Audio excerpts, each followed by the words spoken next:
अपामहम दिव्याना मपाम स्रोतस्य नाम उपामह प्रंजने दशवा भव्य वाजिना। अथर्व वेद के अनुसार वर्षा के जल को सुरक्षित करना चाहिए क्योंकि यह सर्वाधिक शुद्ध जल होता है। वर्षा का जल हमारे लिए कल्याणकारी है। प्राचीन वेद पुराणों में जल विज्ञान के महत्वपूर्ण संदर्भ सम्मिलित हैं। प्राचीन भारत में वाष्पीकरण, संघनन, मेघ निर्माण, वर्षा और उसके पूर्वानुमान को अच्छी तरह से समझा जाता था। साथ साथ भारत की जलवायु, मिट्टी की प्रकृति और अन्य विविधताओं को ध्यान में रखकर वर्षा जल नदी नालों, झरनों और जमीन के नीचे मिलने वाले भूजल संसाधनों के विकास और प्रबंधन के क्षेत्र में उल्लेखनीय प्रगति की थी। भारत में पारंपरिक जल संरक्षण की तकनीकों का एक लंबा इतिहास रहा है। टांका, बावड़ी, कुंड, जोहड़, चंदेल टैंक, बुंदेला टैंक, झालरा इत्यादि कई सदियों से जल को संरक्षित कर रखने के तरीके हैं। वेद पुराणों में भी जल विज्ञान के महत्वपूर्ण संदर्भ शामिल हैं। मध्ययुगीन भारत में चित्तौड़गढ़ किले में जल संग्रहण के लिए किलों जैसी संरचनाओं के निर्माण में जल विज्ञान का उपयोग किया जाता था।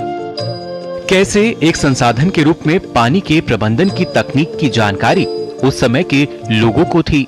मध्ययुगीन किलों से जल संचयन और प्रबंधन विज्ञान के बारे में बहुत सी जानकारी प्राप्त हैं। ये किले मानव बस्तियों के आश्रय दिए हुए थे क्योंकि इनके पास पर्याप्त जल भंडारण प्रणाली मौजूद थी। चित्तौड़गढ़ का यह किला पूर्वी सीमा में थार रेगिस्तान की अरावली पहाड़ियों में स्थित है।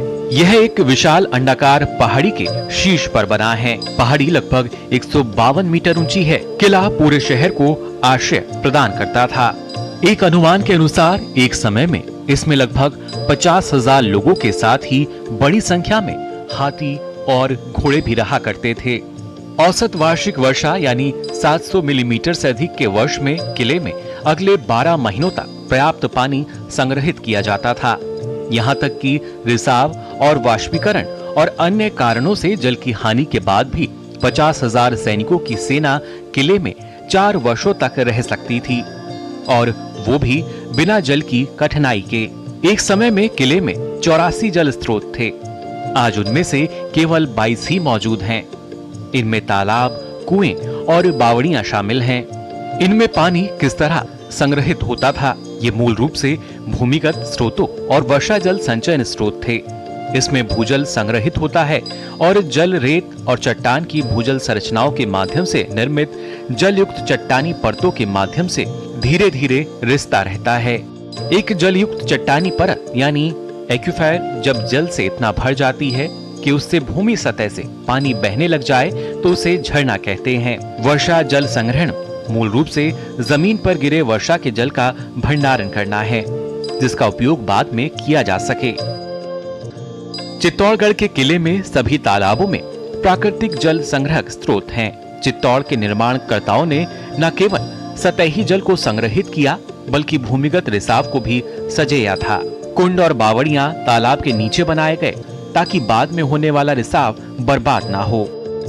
500 हेक्टेयर से अधिक क्षेत्र में फैला किले का लगभग 40% हिस्सा जल स्रोतों से घिरा है। जलाशय की औसत गहराई लगभग 2 मीटर है।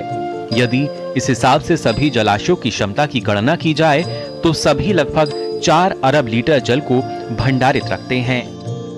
इससे स्पष्ट है कि उस समय जल प्रबंधन पर विशेष ध्यान दिया जाता था। चित्तौड़गढ़ का ये किला वर्षा जल संचयन के लिए उदाहरण प्रस्तुत करता है जो भारतीय ज्ञान, वास्तुकला और जल विज्ञान को दर्शाता है।